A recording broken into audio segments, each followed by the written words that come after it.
I'm Ron Price from Price Associates in the Complete Leader community, and I've been a Rotary member for over 20 years. I'm grateful for the opportunity to share with you for a few minutes about leadership and three different kinds of leadership that we wrote about in our book, Growing Influence, a story of how to lead with character, expertise, and impact.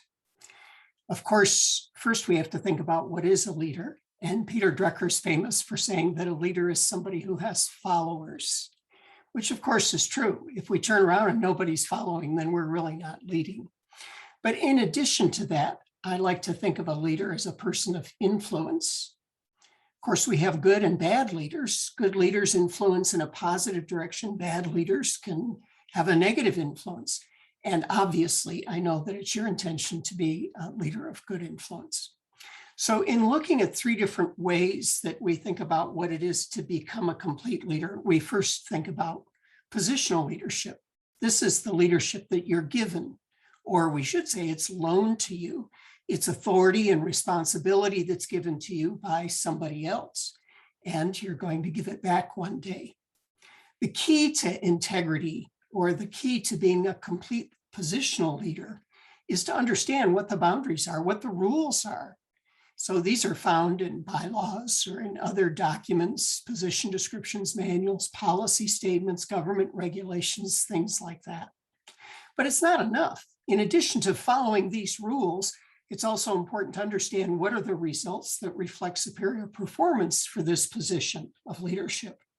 And then what are the appropriate relationships and how do I build those relationships well in this position of leadership?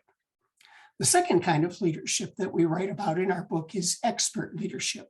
This is the influence that you have because of what you know or what you can do for others.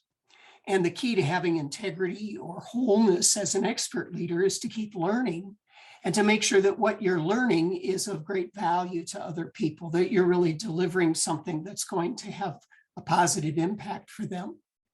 The third kind of leadership or type of leadership that we write about in the book is character leadership. These are the leaders that people follow because they want to, because they're inspired to follow them. And to be a character leader, it's all about how you show up, who you are, more than just what you do. Of course, we see a lot of this in the four-way test and in the motto of service above self.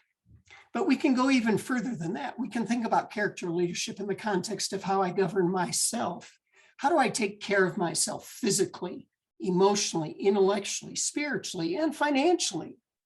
And then we can also think about character leadership in the context of how I relate to other people, how I treat others. It's not just a matter of thinking through that in an intentional way and having a clear definition of how you govern yourself and how you relate to others. It's also a matter of doing it. We refer to this as the knowing-doing gap, and folks, we all have a knowing-doing gap. We all have a difference between what we aspire to and how we actually behave.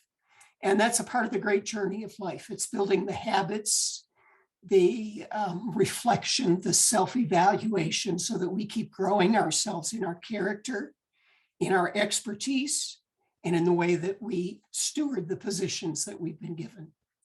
So I believe that thinking about these three different dimensions of leadership can be a great source of encouragement, direction, and confidence for you as you continue your journey. And I'm grateful for having had the opportunity to share this with you today. Thank you.